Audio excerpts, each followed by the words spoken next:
Aujourd'hui, monsieur l'habitant moyen est allé acheter une ampoule électrique d'une puissance de 100 watts. Madame l'habitante moyenne, elle, est allée acheter un sèche-cheveux pour sécher ses cheveux. Puissance 1000 watts.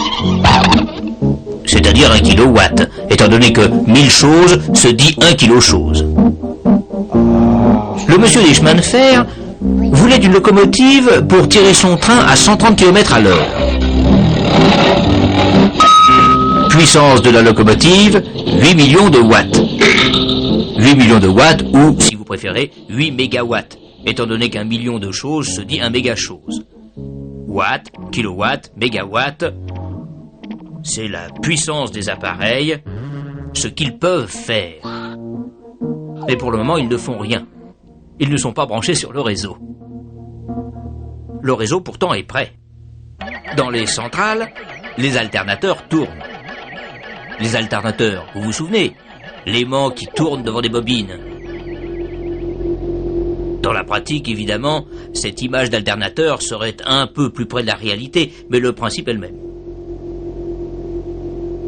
Les bobines s'appellent le stator. L'aimant, qui en réalité est un électro-aimant, s'appelle le rotor. Il tourne par exemple à 15 000 tours minute et le stator délivre un courant alternatif triphasé d'une fréquence de 50 Hz, très exactement. Cet alternateur-ci a une puissance maximum de 900 MW. Mais actuellement, nous dit le monsieur de la centrale, il ne marche qu'à 30% de sa puissance, 300 MW. C'est-à-dire qu'à lui tout seul, il est en train de faire marcher l'équivalent de 300 000 sèche-cheveux de 1 kW chacun.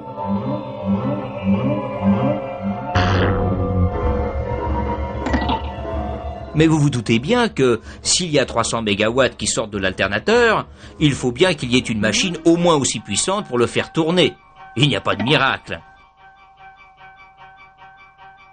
Mais quelle machine ?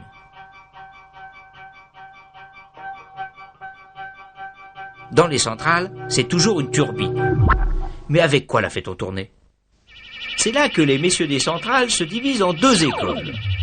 D'un côté, les hydrauliciens, ainsi appelés parce qu'il faut tourner leur turbine avec de l'eau des fleuves et des barrages. Les autres la font tourner avec de la vapeur qu'ils fabriquent en chauffant de l'eau dans une chaudière. Ceux-là, on les appelle des thermiciens. Ils se divisent d'ailleurs en deux. Le thermicien classique, qui chauffe sa chaudière avec du charbon, du pétrole, du gaz. L'autre, le thermicien nucléaire, se sert d'un réacteur. Mais revenons à notre centrale. Elle débite toujours ses 300 mégawatts. Supposons que tout d'un coup, voilà 40 locaux qui se branchent en plus des 300 000 sèche-cheveux déjà branchés.